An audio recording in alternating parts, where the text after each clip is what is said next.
Nel 2016 tre persone viaggiano a bordo di un'auto quando un guasto meccanico li costringe ad una sosta. Invece di chiamare il carro attrezzi, chiamano un'ambulanza. Quando i paramedici arrivano, si trovano davanti una persona riversa sui sedili posteriori.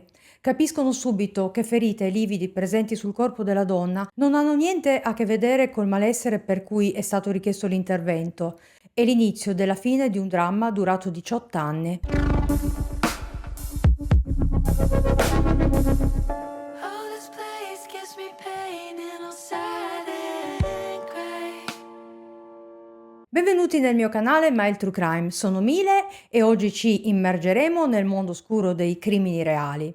Il mio intento è quello di non dimenticare le vittime, di dare loro voce e giustizia, quindi preparatevi a esplorare questa storia terribile e senza ulteriori indugi iniziamo questo viaggio nel lato più oscuro della mente umana. La cronaca nel tempo ha portato alla luce diversi casi di crimini terrificanti avvenuti all'interno delle mura domestiche. Le cosiddette case dell'orrore. Davvero, credo che ogni stato del mondo ne abbia una. Sono fatti veri, di una crudeltà ed efferatezza sconvolgente. E il fatto che non sempre siano case isolate, quindi con un vicinato, aggiunge una nota sinistra e fa sorgere mille domande e poche risposte. Quella di oggi ci porta in Germania. E inizio subito partendo da una delle tre persone presenti sul veicolo dell'introduzione. Wilfried Wagner.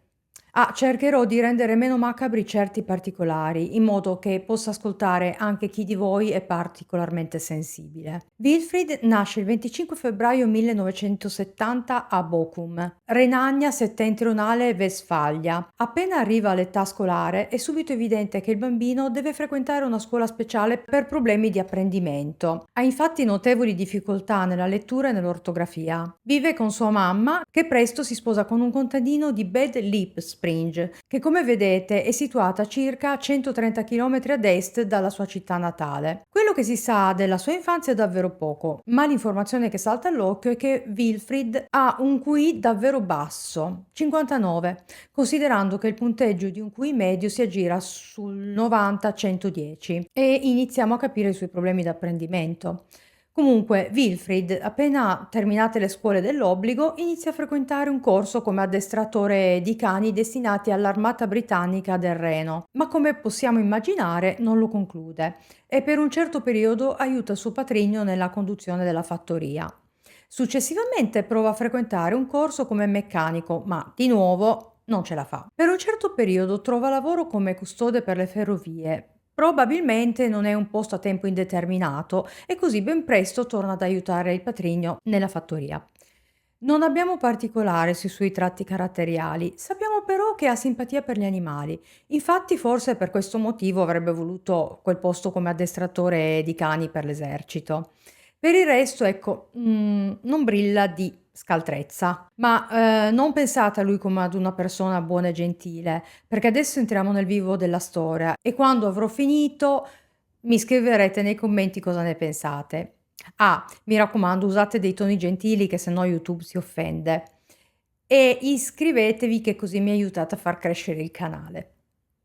Procedo. È il 1993. Wilfried ha 23 anni e conosce Michaela, una ragazza del luogo che perde la testa per lui. Non ho trovato foto della giovane né altre particolari, ma posso dirvi che loro due insieme sono una bomba d'orologeria, pronta ad esplodere. Si frequentano per un anno senza commettere gravi nefandezze, anche se la tendenza della coppia è sempre quella di fregare il prossimo, commettere piccoli furti, a cui però a quanto pare si ritiene che basti dar loro uno schiaffo sulle mani. Semplicemente sono entrambi disoccupati e pensano di mettere qualche soldo in tasca in questo modo. Questo fino alla fine del 1993, quando mettono in atto un piano raccapricciante. Adocchiano una giovane donna, il cui nome non è stato divulgato. Noi la chiameremo Clara. È apparentemente benestante, di bell'aspetto e adescabile. Questo molto probabilmente significa che Clara è una persona timida, introversa, forse insicura. Vedono in lei una facile preda per il loro scopo maligno e macchinoso. Wilfred inizia a sfoggiare il suo fascino con i continui consigli di Michaela per conquistare Clara. Riescono a metterla velocemente nella rete. Clara si innamora di Wilfred già ai primi appuntamenti. Lui si mostra gentile, galante, rispettoso e infine, tenetevi forte, le chiede di sposarlo. Ovviamente Clara non sospetta minimamente che lui abbia una ragazza, ci mancherebbe, e così accetta. Gli dice di sì. Sono passati solo 6 mesi quando i due vanno all'altare e prendono un appartamento a Paderborn. I genitori di Clara fanno di tutto per scoraggiare queste nozze perché Wilfried a loro non piace. C'è qualcosa che non li convince, ma alla fine assecondano la figlia vedendola tanto decisa e innamorata. Per le nozze donano ai novelli sposi una considerevole somma di denaro, così da iniziare al meglio la loro vita insieme. E già durante i primi giorni di matrimonio lui la convince a consegnargli la somma di denaro per acquistare un chiosco presso la stazione ferroviaria di Brakel. Del resto non avevano fonti di guadagno e lui avrebbe potuto così provvedere al loro sostentamento. Così lei, senza batter ciglio, consegna il denaro e in effetti Wilfried acquista e inizia il suo lavoro al chiosco. Nel giro di qualche giorno, però, nell'appartamento arriva anche Michaela.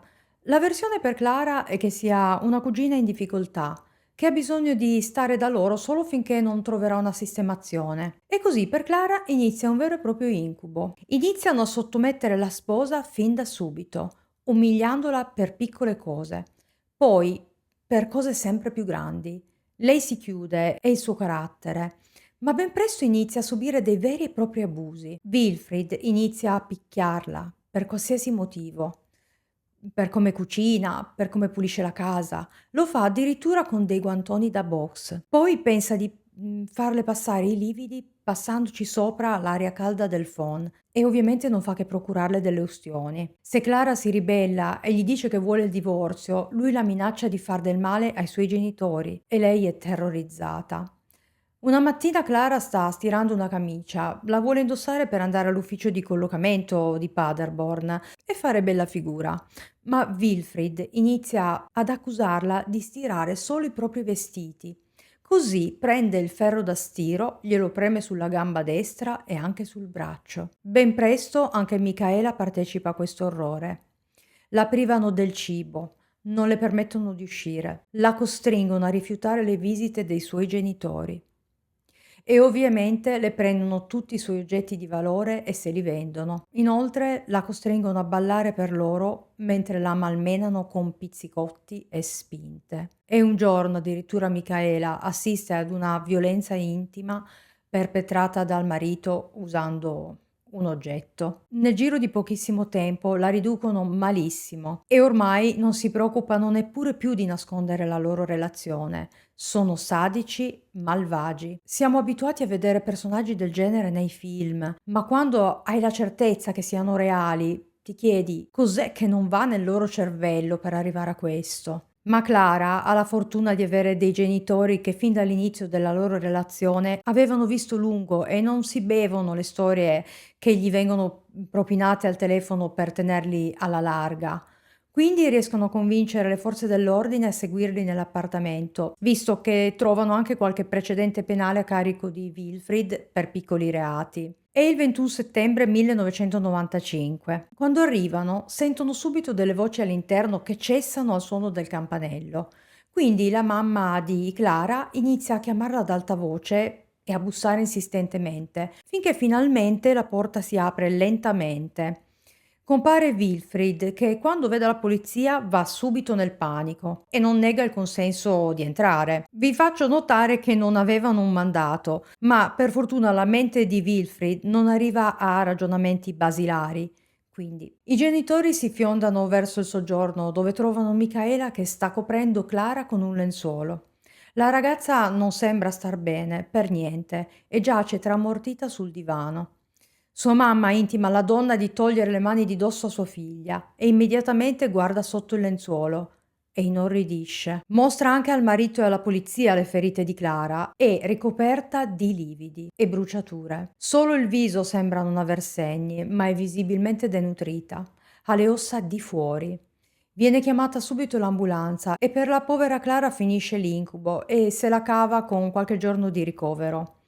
Si riprenderà perfettamente fisicamente, dovrà lavorare parecchio sull'aspetto psicologico, perché drammi del genere lasciano ferite che difficilmente si rimarginano completamente, ma spero con tutto il cuore che ne sia uscita col carattere rafforzato. Wilfried e Michaela vengono immediatamente presi in custodia e denunciati dalla famiglia. Nel corso di quell'anno si svolge il processo al Tribunale distrettuale di Paderborn.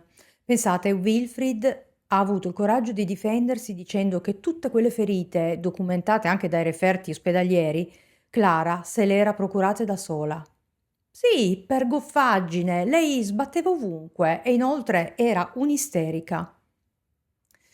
Lui e Michaela hanno poi tentato di far apparire quella di Clara la vendetta di una moglie abbandonata. Insomma, le ferite erano autoinferte. C'è stata poi una testimonianza incisiva di una vicina di casa che da una finestra aveva potuto vedere e sentire Clara dire «Sono la tua serva», camminando a quattro zampe. Alla fine viene formulata la condanna a 2 anni e 9 mesi di prigione per lesioni personali gravi e privazione della libertà per Wilfried, mentre per Michaela 1 anno di reclusione con sospensione della pena per il ruolo negli abusi. E vedi, se le condanne fossero esemplari, o nel caso di infermità mentali correttive, ma davvero? Forse i criminali si fermerebbero alla prima, ma qui siamo solo all'inizio. Queste condanne non fanno paura a nessuno. Durante questi 2 anni, ovviamente, Clara ottiene il divorzio e si butta alle spalle questa drammatica parentesi della sua vita. Alcune fonti riportano che la donna al momento del ricovero fosse incinta, ma non ho trovato molte conferme. In ogni caso, Clara e l'eventuale bambino escono per sempre dalla vita di Wilfried e anche Michaela. Dopo le rispettive condanne non si rivedranno mai più. Intorno al 1998 Wilfried ha 28 anni e finisce di scontare la condanna. Non ho trovato niente sul decorso della sua vita per circa 1 anno. L'unica informazione che emerge è che inizia a vivere con un sussidio statale, credo di disoccupazione. Per un certo periodo mi sembra di aver capito che torna nella fattoria della mamma e del patrigno, a Bad Lipspring. Si annoia tantissimo, così inizia con quella che diventerà la sua strategia di addescamento. Pubblica annunci sulle pagine dedicate ai cuori solitari delle varie riviste, tra cui ve lo scrivo perché scrive annunci del tipo Contadino sta cercando moglie. Sono gentile, gentile, gentile. Si definisce bello, affascinante e molto affettuoso e allega anche una foto. Riceve qualche risposta e inizia a conoscere molte donne che fortunatamente non rimangono abbagliate dal suo fascino. Per fortuna. A gennaio 1999, tramite questi annunci, conosce Angelica, la seconda occupante dell'auto in panne dell'introduzione. Lei si innamora di Wilfried al primo appuntamento, è completamente rapita dal fascino e dalla gentilezza dell'uomo. Non perdono tempo e a marzo convolano a nozze. Prima di continuare vi parlo brevemente di Angelica. Nasce il 21 gennaio 1969 a Herford ed è cresciuta in una fattoria a Lockhausen, Bad Salzuflen. Viene allevata da genitori autoritari e severi e quando inizia ad andare a scuola si rivela un'ottima studentessa, molto intelligente e volenterosa. Dopo la scuola lavora nella fattoria. Non le viene concesso un granché, quindi completa le scuole dell'obbligo e, se ho capito bene, si diploma in agraria. Non è chiaro. Comunque, durante tutti questi anni scolastici, Angelica subisce body shaming dai compagni. È un po' sovrappeso e poco curata nel modo di vestire. Quindi non coltiva alcuna amicizia, rimane completamente sola e appunto, finito il percorso scolastico, continua a lavorare nella fattoria, isolandosi dal mondo. La sua vita gira intorno unicamente alla fattoria, agli animali che adora e al duro lavoro. Dal poco che ho trovato sul suo passato, direi che Angelica si potrebbe definire un tantino sociopatica per il modo in cui si è isolata dopo aver subito il trauma del body shaming. Non ha tentato di imporre rimedio, di migliorare il suo aspetto, come tende a fare la maggior parte delle persone, soprattutto nel periodo adolescenziale, a volte anche esagerando, ma ha preferito nascondersi e tagliare i ponti col resto della società. Ma questo è solo un mio parere. Nel 1998, quando lei ha 29 anni, viene a mancare suo papà. Per qualche motivo che sinceramente non ho capito, sua mamma inizia a insistere che per lei sia giunto il momento di trovarsi un marito. Quindi ecco che Angelica inizia a sfogliare le pagine delle riviste dedicate ai cuori solitari e trova l'annuncio di Wilfried, che la colpisce particolarmente. Decide dunque di rispondere e provare a conoscerlo. Quindi ecco che la coppia entusiasta per la conoscenza, avvenuta intorno a gennaio 1999, decide di sposarsi a marzo dello stesso anno, cioè dopo soli 2 mesi. Si ripete lo schema del primo matrimonio. In effetti Angelica ha da parte un bel gruzzoletto che pare ammontare a 160.000 marchi, che equivalgono a 82.000 euro circa, e quindi 20 anni fa era una bella cifretta. Ma è sconvolgente sapere che quando decidono di sposarsi, per Angelica è già iniziato il suo calvario. Wilfried ha già svelato la sua essenza abusante, eppure lei è talmente accecata da quello che lei definisce come fascino da accettare tutto pur di non perderlo. Prendono casa a Suerta, è vero scrivo. Non so se l'acquistano, ma è parecchio distante dalla fattoria dove vive la mamma di Angelica. Sono più di 130 chilometri, non so. Mi viene da pensare che non sia affatto un caso. Alcune fonti parlano di una gravidanza di Angelica durante il primo anno di matrimonio, ma non si sa che fine abbia fatto questo bambino. Molto probabilmente lo hanno dato in adozione, per fortuna. Per Angelico inizia un vero e proprio calvario. Suo marito inizia sin da subito con gli atti di sottomissione, così come per Clara. Non è casuale la scelta di Wilfried di preferire donne con un carattere un po' chiuso, introverso e arrendevole, perché il suo potere di imporsi su di loro è immediato e totale. Usa tecniche subdole per renderla insicura e servizievole. Sì, perché lui ha proprio la tendenza e piacere a schiavizzare Angelica. Ad esempio, se Angelica gli prepara un pasto che non è di suo gradimento, lui gli si avvicina lentamente e le porta le mani intorno al suo collo. Inizia a stringere fino a farle perdere i sensi e quando rinviene lo fa ancora e ancora, riducendo ad uno straccio la donna che per forza di cose sta in piedi per miracolo. Se Angelica resta chiusa in bagno per troppo tempo, quando esce, se lo ritrova seduto davanti alla porta con in mano un bicchiere della sua urina, sì, la costringe a bere. Altre volte, per delle banalità, la avvolge in una coperta e si siede letteralmente sulla sua testa, soffocandola quasi fino ad ucciderla. La incatena in posizione eretta e la costringe a restare in quella posizione per tutta la notte.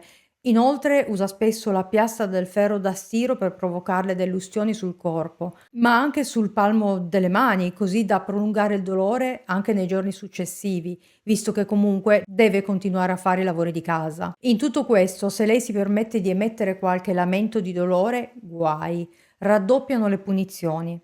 Quindi cerca sempre di rimanere in silenzio e non mancano le pratiche sessuali estreme, su cui però preferisco stendere un velo pietoso. Questa donna non si ribella, si annulla completamente e cerca in ogni modo di compiacere Wilfried, pur di non subire questi attacchi.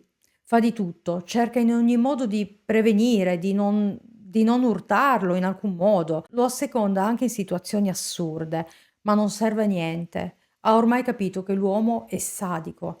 Non c'è niente che lei possa fare per evitare quegli atti malati, che continuano a verificarsi e sempre più di frequente. Nel 2009, quando ha 39 anni, Wilfried decide che è ora di cambiare aria, quindi inizia a cercare una casa. La vuole indipendente, l'appartamento non fa per lui, chissà perché. Trova una casa ad Oxter, nel villaggio di Bosborn. È una zona collinare immersa nella natura che con 500 abitanti garantisce sicuramente una buona qualità di riservatezza. Quindi impone ad Angelica di acquistarla e lei ovviamente accetta senza fare obiezioni. Per qualche tempo dopo il trasferimento, Angelica si illude che Wilfried si sia calmato. Fa lunghe passeggiate nella natura e quando fa rientro è più tranquillo. Non le sbraita continuamente contro e anche le punizioni avvengono con meno frequenza. Ma si rende conto presto che c'è un motivo. Wilfried ha spostato la sua attenzione su qualcos'altro. Così fa una piccola indagine, scoprendo subito che suo marito sta incontrando altre donne. Sì, lui ha ricominciato a pubblicare gli annunci ed era tutto sotto il suo naso, in quelle riviste impilate sotto al televisore. Questo per la donna è un duro colpo, non sa come affrontare la situazione, non sa se essere arrabbiata o sollevata. Così pensa di parlare con Wilfrid, che immediatamente le fa passare le pene dell'inferno. Per quella che lui ha preso per tentata ribellione, decide di incatenare Angelica per 2 giorni, senza cibo né acqua, e di bruciarla di tanto in tanto con la piastra del ferro da stiro. Insomma, concentra tutte le solite torture in una unica. Angelica è allo stremo delle forze, non ne può più, ma la sua mente sta elaborando qualcosa di estremamente ingiusto e malvagio. Appena si riprende, inizia a mettere a puntino il suo piano. La sua idea è quella di assecondare le deviazioni di suo marito e di dargli lei stessa delle prede. Si mostrerà accondiscendente e gli permetterà qualsiasi cosa lui voglia. Farà qualsiasi cosa pur di non ricevere mai più quelle punizioni. Angelica inizia a scrivere degli annunci accattivanti per conto di Wilfrid. Decanta le sue 1000 qualità caratteriali. Inoltre sono annunci rivolti a donne divorziate, con problemi di vario genere, nel senso che è specificato che Wilfrid è un uomo tanto generoso e avrebbe saputo aiutarle. Lo fa con una perfetta padronanza del linguaggio e la loro cassetta delle lettere inizia a riempirsi a dismisura. Per convincere Wilfrid che fa sul serio, prendono addirittura l'abitudine di uscire, andare in città e abbordare passeggiatrici con cui Wilfrid si allontana per consumare rapporti, per poi tornare da lei e andare a casa. Angelica inizia così a selezionare le donne che hanno risposto agli annunci, quindi Wilfrid inizia a frequentarle ed è proprio Angelica ad accompagnarlo agli appuntamenti o a casa di loro, già che lui non ha la patente. Molte di loro si fermano ai primi incontri, mentre altre rimangono colpite dall'uomo e così inizia una certa frequentazione. Così ben presto inizia un considerevole via vai dalla loro casa. Ovviamente la versione per loro è che Angelica e Wilfrid siano fratelli. Sono poi iniziate una serie di convivenze più o meno lunghe, a turno. Queste povere donne vengono manipolate e annullate, derubate. Angelica e Wilfrid le hanno picchiate a sangue, le hanno fatte dormire nella vasca da bagno, legate al termosifone e private della possibilità di fare i loro bisogni, e ancora picchiate e bruciate quando è successo. Minacciate che in caso di fuga avrebbero ucciso loro e anche le loro famiglie. Queste pressioni psicologiche sono continue e terrificanti, al punto che chi di loro riuscirà a fuggire non denuncerà e non parlerà con nessuno della terribile esperienza, forse anche per vergogna. Nel 2013 la coppia riceve la richiesta da parte dell'avvocato di Clara per un risarcimento o mantenimento. Non è chiaro dalle fonti. A me è venuto da pensare che effettivamente forse la gravidanza c'è stata e che l'ex moglie abbia chiesto il mantenimento. Non so. Comunque, per tutta risposta, Angelica decide di fare un divorzio pro forma, in modo da far apparire Wilfrid nulla tenente, mettere al sicuro i beni e appunto far risultare Wilfrid impossibilitato al mantenimento. E in effetti la storia si chiude lì, ottiene il suo scopo. Poco dopo questo avvenimento nella vita di Wilfrid entra Anika, sempre conosciuta tramite gli annunci. Anika ha 33 anni ed è di Uslar. È una donna disperata perché è stata denunciata dall'assicurazione in seguito ad una frode che lei aveva ideato simulando un incidente stradale e per questo motivo aveva perso la macchina, il lavoro e anche il rapporto con sua mamma. Una preda perfetta. Nell'ottobre dello stesso anno, Anika e Wilfrid, dopo qualche settimana di frequentazione, decidono addirittura di sposarsi. A quanto pare ormai per loro non è più una questione di soldi, di ridurre le vittime in brandelli per rapinarle e renderle innocue. No, adesso è puro sadismo, perché Anika non possiede nulla e questa povera ragazza ha visto il peggior male che possa esistere al mondo. Le sevizie, le privazioni, il dolore fisico estremo. Lei stava cercando l'amore e invece ha trovato il male allo stato puro. Con lei aggiungono e portano allo stremo pratiche sessuali inenarrabili. Mescolano nel cibo piccole quantità di veleno che le provoca malessere continuo. La solita tortura di legarla al termosifone durante la notte e se si bagna le gettano acqua bollente addosso. Le vengono inflitte delle scosse elettriche, viene ripetutamente colpita alla testa. Infine, il 4 agosto del 2014 viene spintonata con una tale violenza da farle perdere l'equilibrio. Cade rovinosamente sbattendo la testa sul cemento. Priva di sensi, viene successivamente adagiata nella vasca da bagno e visto che Angelica sta lavando dei panni nella stessa stanza, Prova anche un certo fastidio quando la ragazza emette dei lamenti, forse rantoli. La lasciano lì tutta la notte e quando il mattino successivo si decidono a controllare le condizioni di Anika, si rendono conto che lei non dà segni di vita, è morta. Prendono velocemente la decisione di fare a pezzi quel povero corpo martoriato e lo mettono in freezer. Successivamente, pezzo dopo pezzo, lo bruciano nel camino e spargono le ceneri in giro, per i boschi. È triste, nessuno la cercherà. Sua mamma, con cui ha tagliato i ponti, sa del matrimonio, ma visto che non si erano mai più parlate, non si è resa conto di niente. I due riprendono con la pubblicazione degli annunci e continuano imperterrite con le loro pratiche sadiche per 2 anni, indisturbati. Per i vicini di casa sono solo due fratelli strambi, con frequentazioni strane.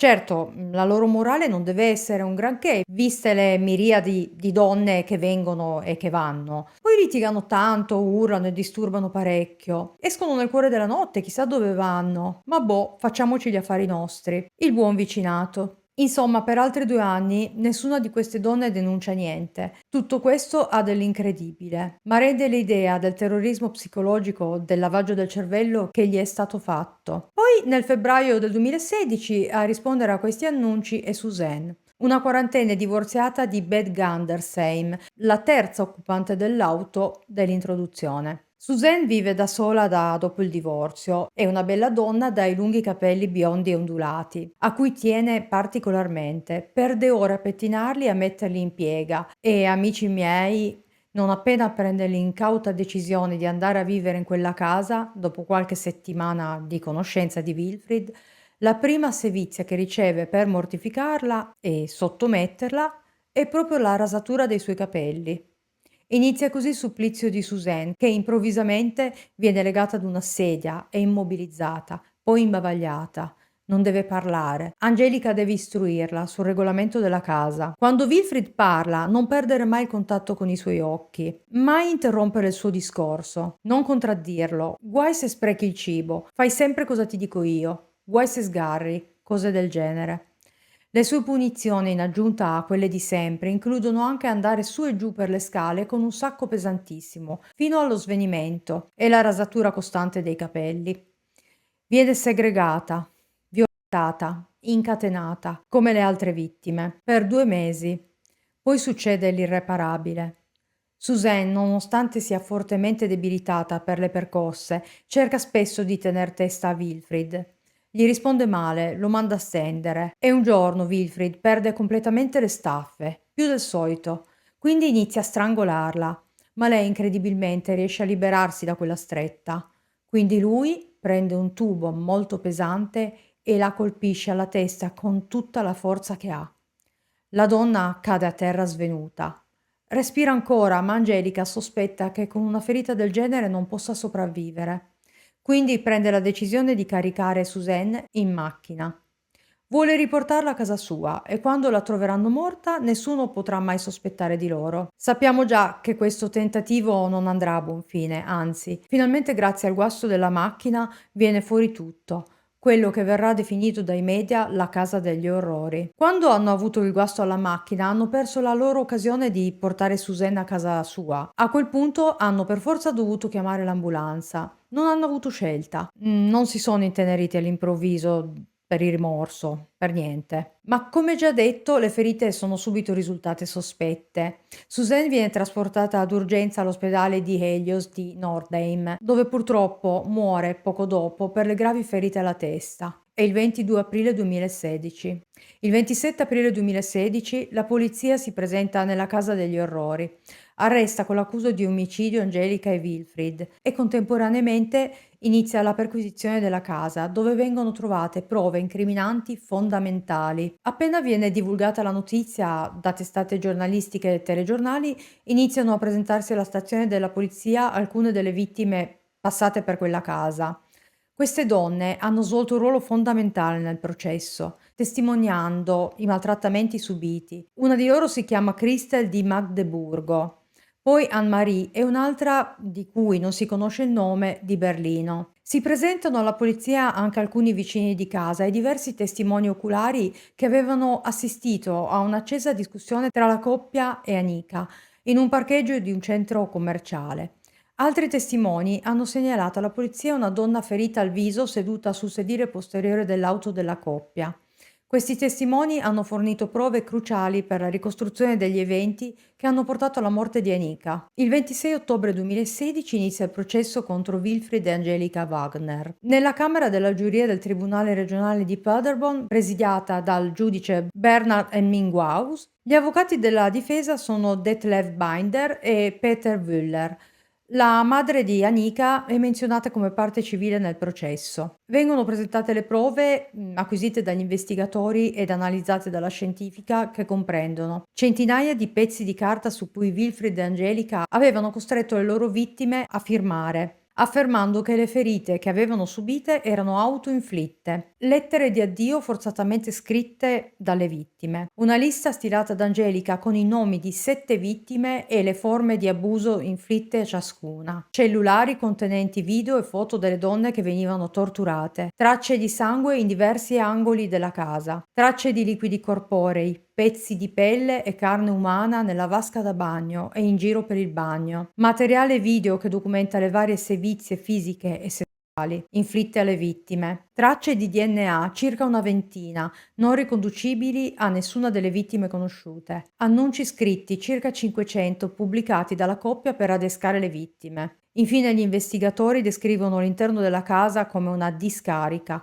freddo, umido e con muffa sulle pareti. Angelica Wagner, al banco degli imputati, confessa il suo ruolo nei maltrattamenti inflitti alle vittime, accusando il suo ex marito di essere la forza trainante dietro i crimini. Confessa il suo coinvolgimento nelle torture, fornendo dettagli raccapriccianti sulle sofferenze inflitte alle donne attirate nella loro casa. Ammette di aver picchiato, legato, bruciato e umiliato le vittime, seguendo un catalogo di sanzioni ideato da Wilfried. La sua confessione è stata fondamentale per la ricostruzione dei fatti, soprattutto per la morte e l'occultamento del cadavere di Anika, di cui fornisce i dettagli. Si è presentata come una vittima della violenza e del sadismo di Wilfried, affermando di essere stata a sua volta sottoposta a percosse, ustioni, privazioni del cibo e umiliazioni per 17 anni, descrivendo la sua vita con lui come una schiavitù continua.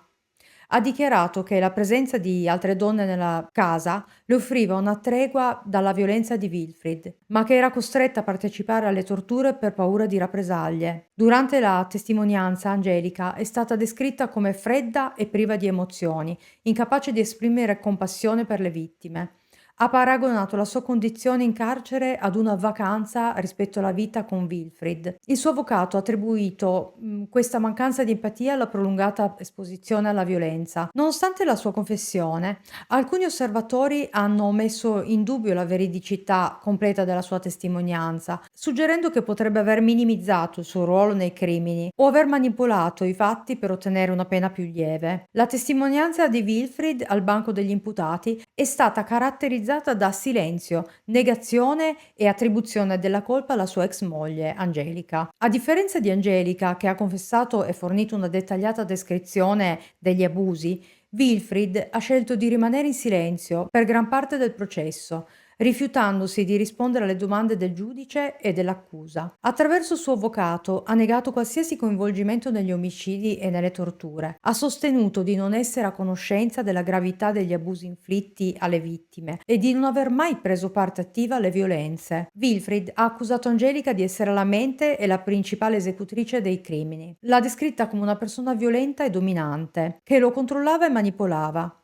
Ha affermato di aver paura di lei e di non aver potuto opporsi alle sue azioni. Durante il processo, la difesa di Wilfried ha sostenuto che l'uomo avesse un QI inferiore alla media e che fosse affetto da una forma di debolezza mentale.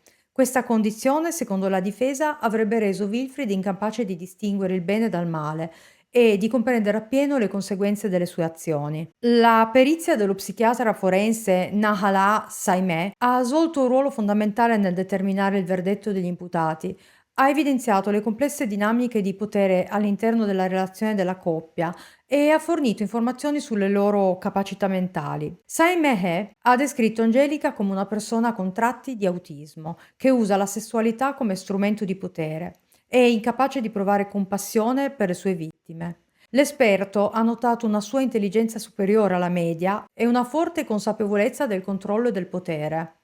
Durante tutto il processo, Angelica, a detta dello psichiatra, ha dimostrato un desiderio di controllare la narrazione e imporre le sue regole agli altri. Invece per Wilfried la valutazione è di un imbecille in senso giuridico, paragonando la sua visione del mondo a quella di un bambino delle elementari.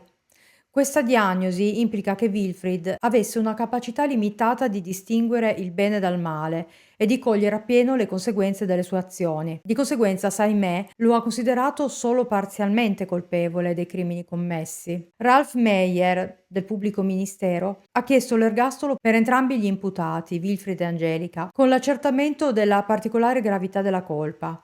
Ha sostenuto che Wilfried fosse pienamente consapevole della morte imminente di Anika. Citando una frase dell'imputato, penso che siamo fregati, ha sostenuto come entrambi gli imputati fossero a conoscenza della gravità delle condizioni di Anika e abbiano scelto di non intervenire. Per Angelica, Meyer ha chiesto la reclusione in un ospedale psichiatrico, evidenziando la sua mancanza di compassione e la sua freddezza nel descrivere le torture. Roland Weber, avvocato della madre di Anika, si è associato alla richiesta di ergastolo del pubblico ministero, sottolineando la brutalità dei maltrattamenti subiti dalle vittime. Ha descritto il sistema Bosborn paragonandolo a un sistema di prostituzione in cui le vittime sono inizialmente ingannate con promesse di affetto e poi sottoposte ad un'escalation di violenze. Weber ha sostenuto che entrambi gli imputati agissero in modo coordinato, costituendo un perfetto lavoro di squadra e che entrambi fossero consapevoli delle azioni dell'altro. Detlef Binder, avvocato di Wilfried, ha chiesto una pena detentiva di 7 anni e mezzo per il suo assistito, sostenendo che il tribunale dovesse tener conto della ridotta consapevolezza, certificata dagli esperti psichiatrici. Ha sostenuto che il suo assistito avesse un QI inferiore alla media e fosse affetto da una forma di debolezza mentale. Questa condizione, secondo la difesa, avrebbe reso Wilfried incapace di distinguere il bene dal male e di comprendere appieno le conseguenze delle sue azioni. Peter Wüller, avvocato di Angelica, ha sorprendentemente chiesto l'assoluzione della sua assistita da tutte le accuse. Ha riconosciuto la gravità dei crimini commessi nella casa, ma ha sostenuto che Angelica fosse una vittima della violenza e del sadismo di Wilfried da 17 anni. Ha presentato Angelica come una persona sottomessa e succube di Wilfried, costretta a partecipare alle torture per paura di ulteriori violenze. Ha descritto Angelica come priva di emozioni durante il processo, paragonando la sua condizione in carcere ad una vacanza rispetto alla vita con Wilfried. E arriviamo alla sentenza che ci fa sempre arrabbiare tanto. Il 5 ottobre 2018 il Tribunale regionale di Paderborn ha condannato Angelica a 13 anni di carcere con l'accusa di omicidio preterintenzionale, in quanto ha contribuito attivamente alle torture che hanno portato alla morte di 2 donne. La Corte ha riconosciuto la sua collaborazione e la sua confessione come fattori attenuanti che le hanno evitato l'ergastolo. Wilfried Wagner è stato condannato a 11 anni di detenzione in un reparto psichiatrico. È stato riconosciuto colpevole di omicidio colposo per il suo ruolo nella morte di 2 donne nella casa di Oxter Bosborn. Non è stato condannato all'ergastolo a causa delle sue ridotte facoltà mentali attribuite a un QI inferiore alla media. Ovviamente gli avvocati di Wilfried hanno accettato la sentenza senza ricorrere in appello. Come vi dicevo, il rapporto dello psichiatra forense ha avuto un impatto significativo sulle richieste di condanna e sulla successiva sentenza. Nonostante il pubblico ministero avesse chiesto l'ergastolo per entrambi gli imputati, la valutazione di Saimè ha contribuito a sentenze più clementi.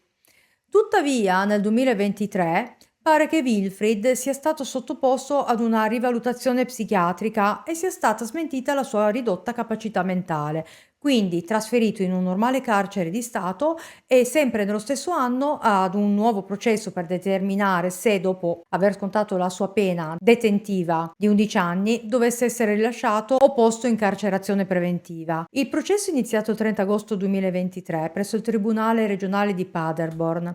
Nel novembre del 2023 il Tribunale ha accolto la richiesta del pubblico ministero e ha ordinato la carcerazione preventiva per Wilfried, impedendogli di essere rilasciato. E questo ci dà un po' di consolazione. Su Angelica ho trovato solo che già nel 2015 potrebbe essere rilasciata per buona condotta, quindi dopo soli 7 anni. La cosa peggiore è che in tutto questo c'è il forte dubbio che Annika e Suzanne non siano state le uniche 2 vittime ad aver perso la vita per mano di questi 2 squilibrati, ed è tremendamente ingiusto. Così come trovo ingiusto che questi sistemi giudiziari siano sempre così clementi. Voi cosa ne pensate? Mi dispiace non aver potuto dare un volto a queste povere anime, ma rispetto la sacrosanta decisione dei loro parenti di non divulgare foto dei loro cari deceduti. E concludo ricordando che sebbene le minacce del mondo moderno possano sembrare dominate dalla tecnologia, come ad esempio abbiamo visto nel video precedente, questo, la storia ci insegna che i pericoli hanno sempre fatto parte della nostra realtà. Dobbiamo essere consapevoli dei rischi passati e presenti per proteggerci e proteggere gli altri. Grazie per essere stati qui con me in questa esplorazione. Se vi va, regalatemi un like e continuate a seguire il mio canale per ulteriori storie ed approfondimenti e grazie. Alla prossima!